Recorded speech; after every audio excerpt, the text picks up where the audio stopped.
Hi everyone, so we are going to start with the session of the Indian Constitution.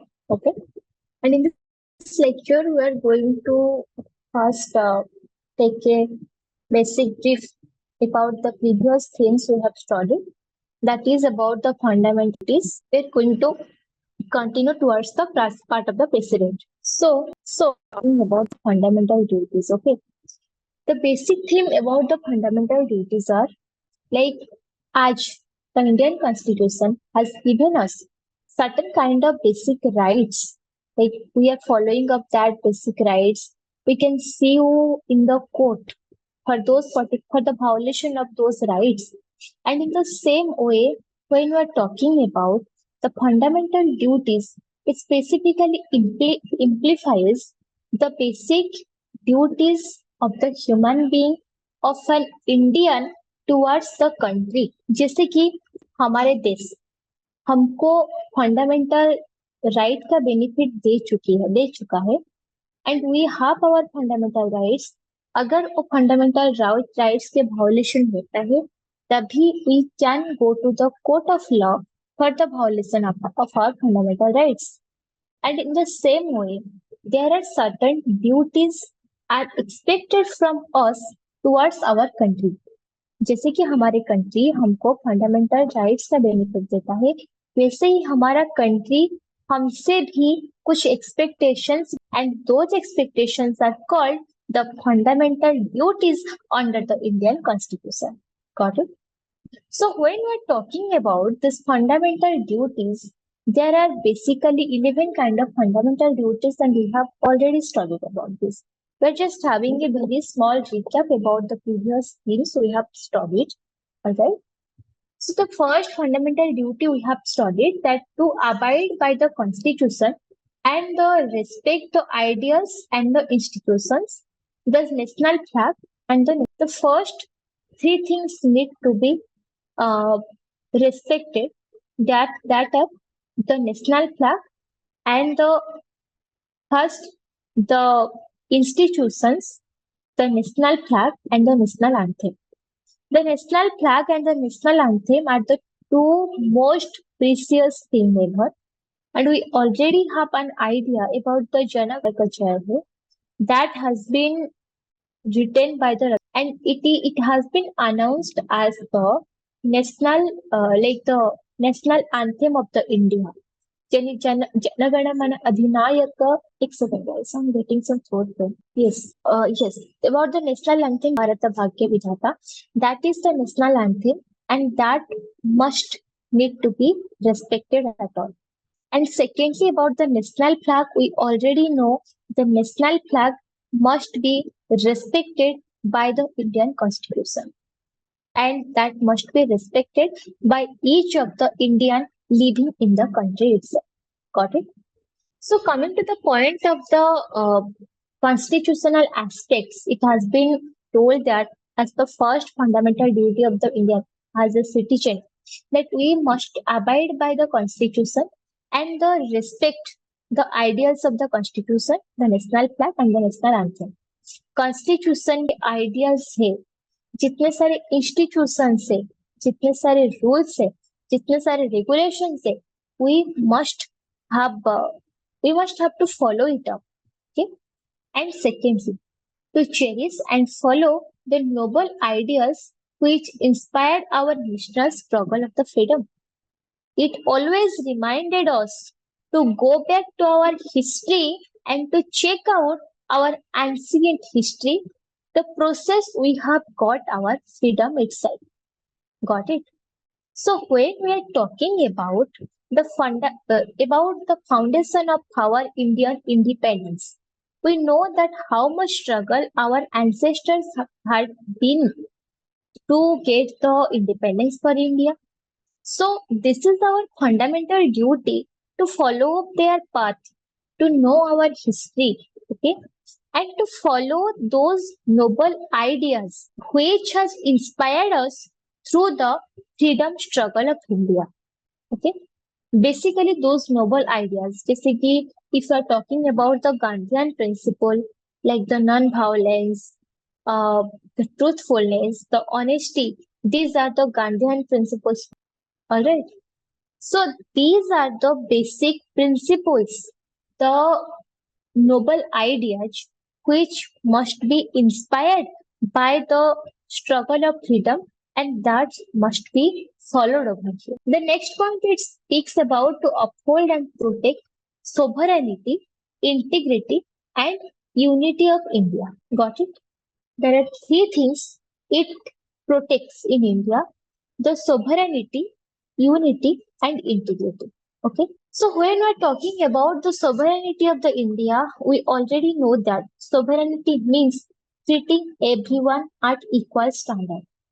That sovereignty speaks about that everyone is equal, everyone must be treated equally, and unity, Vasudeva Kutumbakam, like all this world is one, and everyone is our friend.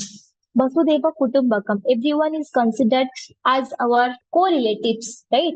So this is all about the Indian freedom struggle, जहाँ पे हमने ये पढ़ा था कि when it comes about the fundamental duty of the Indian Constitution, it speaks that this is the basic duty of a human being as a Indian citizen to uphold the unity, integrity, and sovereignty of India. Integrity means to integrate everything. That means you see that in India there are different kind of religions are existing. There must be a Hindu, there must be the Sikh, there must be the Christian, and different kind of religions are existing in India. So as we are talking about the fundamental duties, we must know this is the most important fundamental duty जहाँ पे we learn to secure the sovereignty, integrity, and unity of the India. Got it? The first thing what we studied about the fundamental duty to respect the principles of the constitution, to respect the national flag, and to respect the national anthem. The second thing, what did we study? At the second part is we study that we must follow and follow the noble ideas which has been inspired us during our struggle of freedom. हमारा freedom struggle के लिए हमारा ancestor ने they have given certain noble ideas, some basic concepts that need to be basically followed up. है ना? And the thirdly, we have studied to keep the unity, integrity, and sovereignty of India.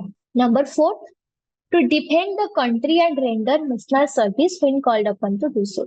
मान लीजिए there is the very serious war situation in all over the India, and there is the need of the army over there.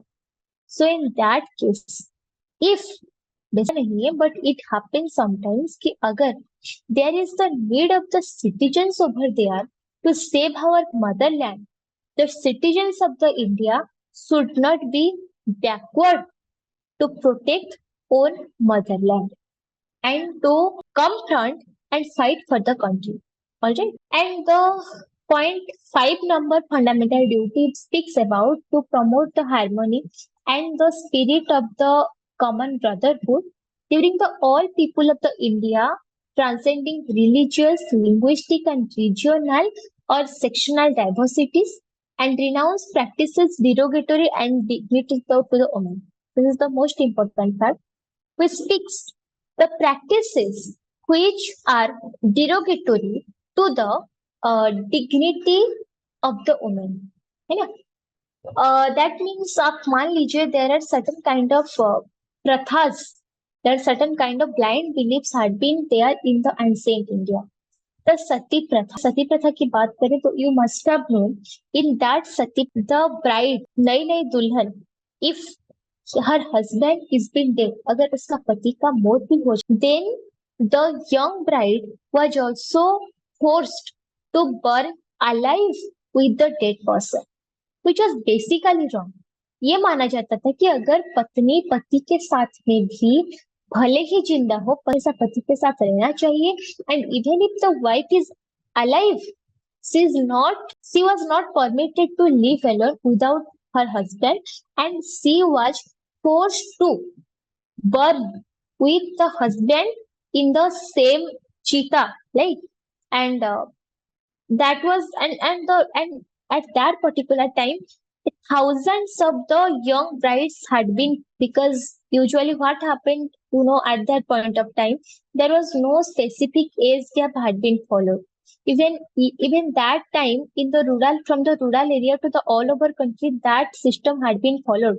And I remember when I was like my grandmother passed away when I was around 15 या 16 या 17 years of the old साल की तभी मेरी grandma की death हुई थी. And I have heard from her that जब उनका उम्र ना 12 या 13 साल था, when she was 12 या 13 years of the old, she had got married to a person, मतलब मेरा the person who was my grandfather, he had passed away when my grandmother was very at his very young age, at her very young age, like when my father was in his 10th standard. At that time my grandfather had been passed away, okay. But I have heard from my grandmother that when the marriage had been happened now, my grandma was around 12 or 13 years of old and my grandfather was 40 years of old. Okay, so what was the age gap? इनका उम्र 12 साल था और उनका उम्र 40 साल था. So this was the age gap, this was the sati pratha that had been followed at that point of time. ये बहुत गंदा चीज था. एज का रेस्ट्रिक्शन देखा नहीं जाता था. अगर मतलब ऐसे शादी हो भी गया तो यूजुअली क्या होता था, पति का उम्र ज्यादा होता था तो होता था. ऑब्वियसली आप अगर आपसे 30 साल 40 साल बड़े, देन व्हाट हैपेंस, ऑब्वियसली पहले वही इंसान बूढ़ा होगा ना. तो आपको जब तक 30 साल होगा तो उस बंदे को या उस इंसान को 40+40 70 या 70 या 80 साल हो गया होगा. आप जब जवान बनेंगी तब वो इंसान बूढ़ा हो जाएगा. तो व्हाट हैपेंस, उसी का मौत. फिर क्या होता था, the young brides they had been forced to burn alive, जिंदा दहन करने के लिए फोर्स किया जाता था. So these were the customs and practices had been followed in the ancient India.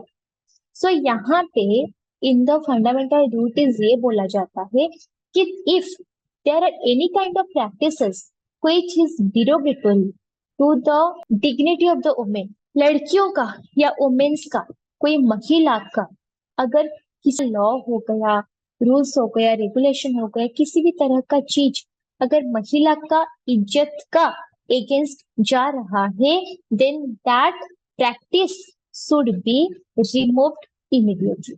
Clear? Then coming to the next point, to value and preserve the rich heritage of the composite culture. This is very important point we have already studied. That इसमें हमने ये discuss किए थे कि हमारा जो rich heritage है, जो कल्चर है, हमारा जो ट्रेडिशन है, that must need to be okay. And according to number 7 of the fundamental duties, it has been spoken to protect and improve the natural environment, including forest, lake, rivers, and life. Okay. So it basically speaks about the protection of the natural environment, which includes all kind of the environment. Got it?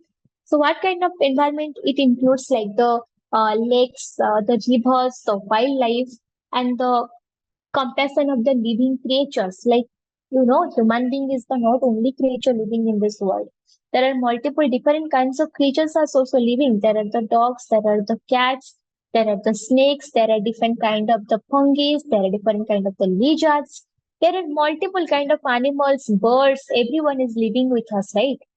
So this is the basic duty of the human being, to protect the environment along with the forest and along with the nature. So this speaks about the protection of the environment, including the forest, lakes, rivers, and life. Got it? Then the next point speaks to develop scientific temper, humanism, and to spirit of inquiry and reform. Got it? So it basically talked about to develop the humanism, the scientific temper and spirit to inquiry. And why this point has been raised? Because as we all know, India is a developing country, alright? So India is growing, so India developed, and there are different kind of basic scientific research is being organized in India. So to develop the scientific temper to take the country more forward, to grow the country in a certain and prosperous way, there should be the provisions, there should be the spirit among the people to inquiry and to the reform the systems, to make certain provisions for the beneficiary of the public, to increase the scientific point of view, to increase the inquiry mindset, the observable mindset, to inspire the people at all. All right. And the next point it talks about to safeguard the public property and absorb the violence. All right. When we're talking about the safeguard of the public property, that is the very simple thing. Like we have also studied it under the Indian Penal Code under the self defense. Okay, the right to private defense के अंदर हमने ये बात भी पढ़ा था. So when we are talking about the public property or to observe the violence, it has been spoken that as an Indian citizen, it is our basic right, it is our basic duty to protect others' property and to protect others from any kind of situations, whatever is coming in front of us. This is the basic term of the humanity. मान लीजिए अगर मेरे सामने if someone is getting killed, मैं क्या वहां पे खड़ा होके तमाशा देखता रहूंगी? Is it the right thing? Is it the right ethics? The answer is no. Basically मेरा पहला स्टेप ये होना चाहिए, I should move forward to save that person. I should move forward कि नहीं मैं इसे बचा सकूं. और for example I am standing at the side of the road and I am seeing that किसी ने किसी का मतलब सामान किसी भी तरह से, मान लीजिए कोई सोने के रखा है, there is a thief who came and stolen the golden jewellery and वो भाग जाता है. तो वहां पे if I have the capability, जहां पे मैं अगर उसी चोर का पीछा करूं तो वो सामान उसी से छुड़वा सकती हूँ. Should I stand silent? No. As a human being, as an Indian citizen, ये मेरा ड्यूटी है, ये मेरा कर्तव्य है that if I am seeing any kind of situation in front of me, that is my basic duty to safeguard the front person from any kind of dangerous activity. Got it? So coming to the next part, we have studied about to strive towards the excellence in all spheres of the individual and collectivity, and to so that the nation consistently rises to higher level of the endeavor and achievement. The most important thing it has been spoken over here, to strive towards the excellence in all spheres of the individual. There are different spheres of the individual, different kinds of the individual has been leading over here. So this speaks about to strive the excellence in the sphere of the individual. Individual का अंदर जो excellence है, जो spear है, उसको basically it's about the skill development, about the self improvement, about increasing your mind set, making your self stable, doing something good in life. Got it? And the last but the नीस्ट, the most important point it has been spoken about that who is a parent और guardian to provide opportunities for education to his child as the case may be at the under the age to 60 to 14 years. And we have already discussed about that when there is a parent or guardian, their child at least should read till the 14 years of age. 14 साल के नीचे हर बच्चे को पढ़ना जरूरी है, and that has been added under right to education under article 21 of the Indian constitution. And DPSP जब हम लोगों ने कल पढ़ रहे थे तभी भी हम लोगों ने डिस्कस किया था under the DPSP that this is the basic right of a human being, of a child to get their study. Got it? So the guardian और the parent, they should be careful to take their child admission till the 14 years of the age. So these are the basic formats of the fundamental duties we have devised, and now we are going to proceed to the person of the president. So the election of the president and vice president in India, and we are going to continue to this part right now. Just give me 1 second. I'm having some water and I'll just start it. Sorry for the interruption. I have got a call actually, so I have to attend the call. In fact, yeah. So, yeah, we are talking about yeah, we have discussed about the fundamental rights, sorry, fundamental duties of the Constitution, and now we are going to study about the President of the India. All right. So, first tell me guys, if I tell you like there should be a President of the India, तो आप लोगों को क्या समझ में आता है? So when we're talking about the President of the India, we understand that the President is the supreme authority of the India.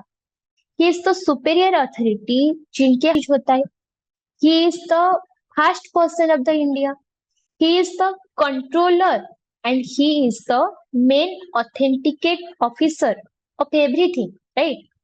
सो हमारा जो इंडियन इलेक्शन का प्रोसीजर है जैसे मैंने बताया था देयर इज तो जैसे कि अभी आप लोगों का जो इलेक्शन हुआ वो किसका इलेक्शन हुआ एमपी का इलेक्शन हुआ member of the parliament we have chosen over chosen them right and there is the house of the people if you are going to the parliament there are the two houses first is the lok sabha and second is the rajya sabha right so the people who are getting elected to lok sabha they themselves elect some person to the upper house that is the rajya sabha okay so after getting elected to rajya sabha both the people from lok sabha and rajya sabha they elect the prime minister so the mp the prime minister he was also elected as an mp जब हम नरेंद्र मोदी जी की बात करते हैं तो वो भी तो एज एन एमपी ही तो इलेक्ट हुए थे ना he also got elected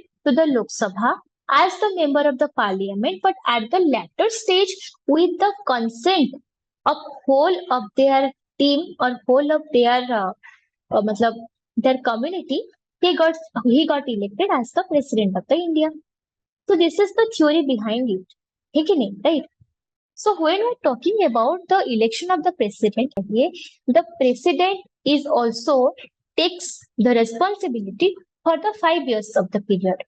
president का ड्यूटी का जो पीरियड होता है ना वो कितना होता है 5 साल ही तो होता है ना so the point arises over here that who elects the president of the India and it has been explained under article 54 of the Indian constitution. Okay, under the Article 54 of the Indian Constitution, it speaks that the member from the both the houses of the parliament and the member from the legislative assembly, the state legislative assembly, they jointly choose their president. है ना? So Lok Sabha, Rajya Sabha, House of the People, Lok Sabha and Rajya Sabha, House of the States. You know about that and already हमने बात किया. So now the question arises, what is about the legislative assembly? The legislative assembly means the assembly which handles the legislature of a state. एक state का legislative factor को जो control करता है, जो assembly उसी को handle करता है, that is called the legislative assembly of the country. So the legislative assembly of there are around कितना स्टेट है हमारे इंडिया पे 29 states in all over the India है ना तो the all over 29 states है ना सारा 29 स्टेट का सारे लेजिस्लेटिव असेंबली का जितने भी मेंबर है they take part in the election procedure of the president of the India and they elect the president via the voting procedure. Got it? So coming to the next part, the most important condition, the terms of the office of the president that has been explained under Article 54 of the Indian Constitution, which speaks about the terms of the office of the president. We know the terms of the office of the president that is 5 years. इसके बारे में already हम but अगर आप question पूछते हैं क्या हर president आपका जो 5 साल का टाइम पीरियड होते हैं the answer is no. Not all president complete their 5 years of the period. नहीं हर कोई कंप्लीट नहीं कर पाता. मान लीजिए you have been elected as the president. आपका तबीयत खराब हो you become incompetent to rule. आप फॉर एग्जाम्पल आप you become the bankrupt. और आपका तबीयत इतना खराब हो जाता है कि you are not at a condition to take care of your office. So in those circumstances, what you have to do? You have to pass your letter of resignation to the vice president. आप किसको देंगे? Vice president को अपना resignation issue करेंगे. ये जहां पे आपने किसी भी वजह से ड्यू टू 3 कंडीशन होता है. पहला क्या मैंने बताया कि उसने कोई भी प्रेसिडेंट इलेक्ट हो गया, उनका 5 साल खत्म एंड 5 साल बाद that person started that person take their मतलब टेक द लीव. ओके, जो भी जनरल टेन्योर है that person enjoyed his whole tenure. That is the first condition. Second condition क्या बताया? For example you have been elected as the president, but मान लीजिए आपका तबियत खराब या फिर you are going through at a certain situation जहां पे आपके सामने ऐसा सिचुएशन आ जाता है यार you are unable to take care of the office, you are unable to handle the office itself. So in that case what you do? You have to resign from your office, है ना? That is the second situation. Third situation क्या होता है? जहां पे आपको office से your any kind of unauthentic और इलीगल एक्टिविटी होता है. पहला होता है आप अपना पूरा टर्म का ऑफिस एंजॉय. दूसरा होता है एंजॉय कर रहे होते हो but due to certain circumstances आप खुद से रिजाइन कर देते हो and you hand over your letter of resignation to the vice president. And क्यों रिजाइन करते हो? आपने बैंकरप्ट बन गए, आपका तबियत खराब हो गया, कोई फैमिली प्रॉब्लम आ गई, कुछ भी इमरजेंसी आ गया, that made you incompatible to continue your terms of the office as the president of the India. And as the third condition ये होता है कि जहां पे आपका कोई भी इलीगल एक्टिविटी के वजह से आपको ऑफिस से निकाला दिया जाए. That is called the impeachment procedure. And through the impeachment procedure, the president is getting removed from his terms of the office. Got it? Clear? So यहाँ पे जो 3 तरह का बातें हमने किया, we need to make sure that when one president is either getting the impeachment और उनका टर्म खत्म हो रहा है या फिर वो रिजाइन कर रहे हैं, उनका ऑफिस जाने से पहले there should be the election of the president. For example अभी तो उनके बाद जो भी नया प्रेसिडेंट आएंगे उनके लिए नया दोबारा इलेक्शन होगा, है ना? हर 5 साल में फिर से इलेक्शन होता रहता है. बट अगर कोई बीच में रिजाइन करता है, मतलब for example I am the president, मैं बीच में छोड़ देती हूँ, तो वहां पे भी मेरा छोड़ने से पहले there is a person who need to be elected as the president. जब तक नया प्रेसिडेंट नहीं आ जाते तब तक मैं नहीं छोड़ सकती. नया प्रेसिडेंट आ गए, this is my responsibility to hand over all the responsibilities to the newly elected president and then I can resign from the position of the president of the India. Got it? So yeah, and there is one more point. According to Article 57, there is the provision for the re-election. What is it all about? It speaks that, for example, I am the president. अगर मैं एक बार president बनती हूँ कि मैं दोबारा president नहीं बन पाऊंगी. I have the capability to be re elected again and again and again. आप नरेंद्र मोदी जी को ही देख लीजिए. Even in India, as this is a democratic country ना, यहाँ पे किसी का भी कोई भी चुनाव का कोई लिमिटेशन नहीं है, क्योंकि यहाँ पे हमारा गणतंत्र व्यवस्था जो है, हमारा डेमोक्रेसी जो ये बोलता है कि अगर लोगों ने किसी को चुन रहे हैं ना, and if that person is the right person for the country, वो एक बार क्या 10 बार इलेक्ट हो, क्या फर्क पड़ता है ना? So there you must have seen there are many of the MPs, there are many of the member of the parliaments जो 4 बार, 5 बार, 6 बार पार्लियामेंट को एमपी के तरफ से इलेक्ट हो चुके हैं. So what about them? They have been just elected again and again and again because लोगों ने उनको चुनते हैं. So इंडिया पे आज this is a democratic country, यहाँ पे कोई भी चीज का कोई रेस्ट्रिक्शन नहीं है.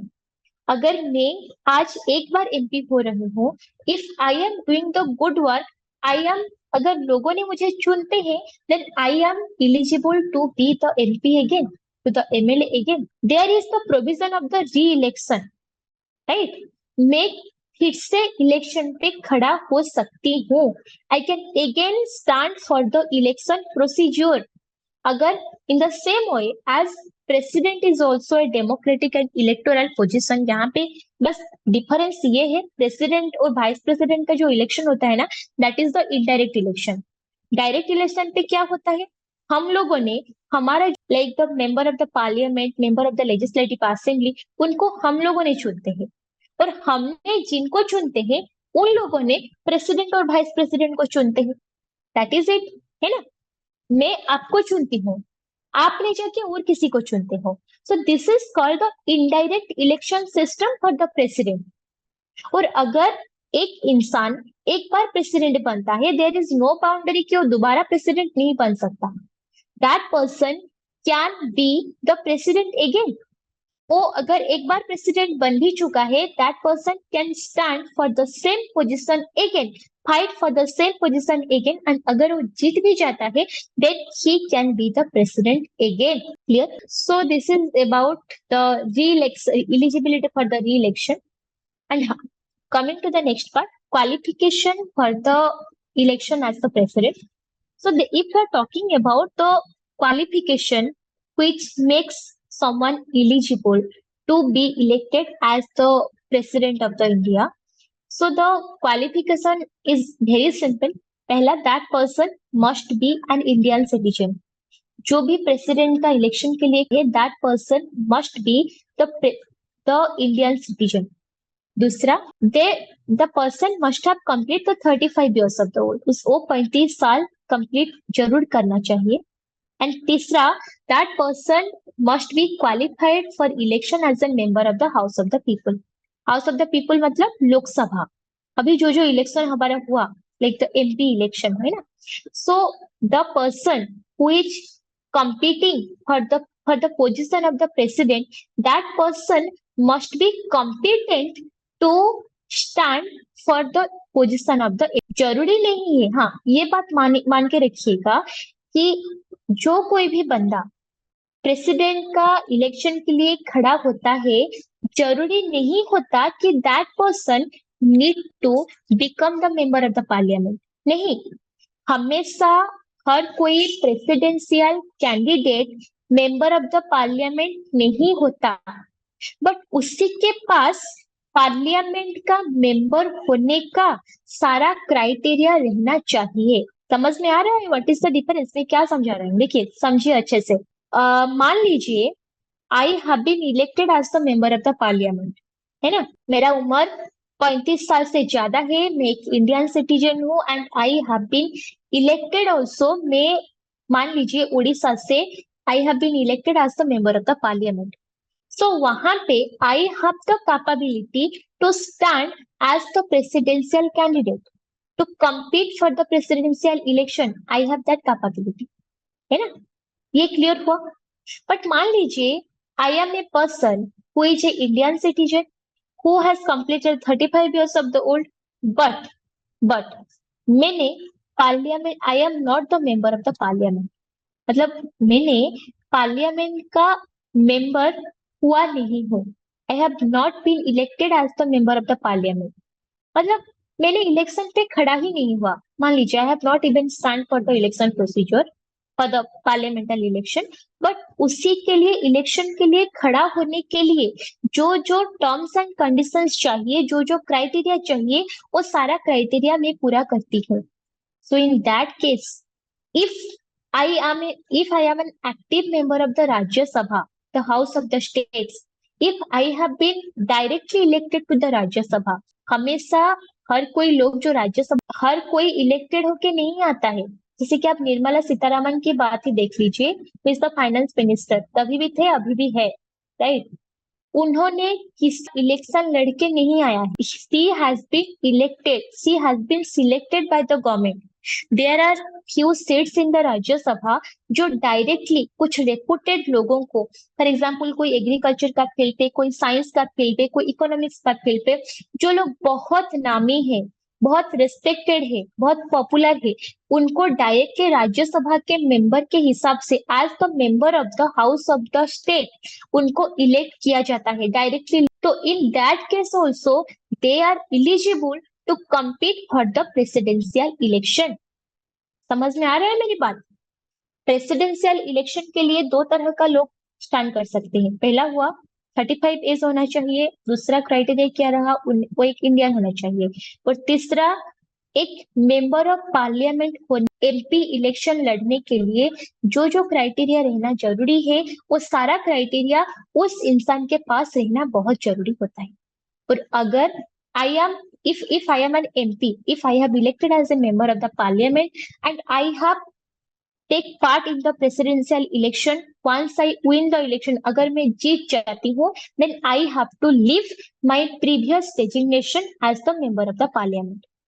मेरा प्रीवियस डेजिग्नेशन जो था, मैंने इलेक्ट जो हुआ था ना as a member of parliament, वो मुझे क्विट करना पड़ेगा अगर मैं एज अ प्रेसिडेंट इलेक्ट हो जाता। बट ये ना कि every person who is elected as a president और who is standing as the presidential candidate, ये जरूरी नहीं है कि हर member of parliament ही हो। if some person there are the some seats in the राज्य सभा जहां पे गवर्नमेंट कुछ लोगों को नॉमिनेट, आपने नॉमिनेट सीट के बारे में पढ़ा होगा, जैसे कि निर्मला सीतारमन का बात मैंने अभी बताई।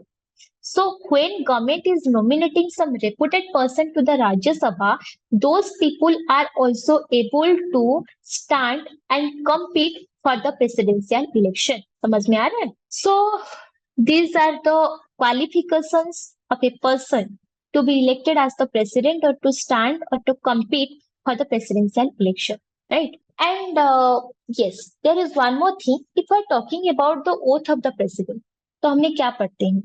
लाइक प्रेसिडेंट का जो ओथ होता है ना, जस्ट रीडिंग इट ऑफ, बस that this is mentioned in section, sorry, article 60 of the Indian constitution. I XYZ, जिस जो भी नाम होगा, do swear in the name of God that I will faithfully execute the office of the President of India and will do the best of my abilities to preserve, protect, and defend the Constitution and the law, and that I will devote myself to the service and well-being for the people of the India। है ना? तो इसमें आपने क्या समझा? भगवान के नाम पे शपथ लेते हैं कि मैं देश के लिए काम करूंगा, लोगों के लिए काम करूंगा, and I will defend the constitution, I will defend the law, I will work according to the constitution, and मैं किसी भी तरह का गलत होने नहीं दूंगा। समझ में आ रहा है? So this is the oath taken by a president during the after getting elected. There are many more things to read. The impeachment procedure of the president, about the holding the office, when the vice president can hold the office, about the vice president, and a lot of things are yet to be discussed, जो कि हमने अगले class पे करेंगे। I think here is the time, and yeah, in the next class we are going to continue from the next provision from the Article 61 of the Indian Constitution. We are going to continue onwards. That is all for today, and thank you all. And if you have any doubt regarding the fundamental duties and the portions we have discussed regarding the presidential election and about the president, you can just drop your doubt in the chat box, or you can ask me in the next class.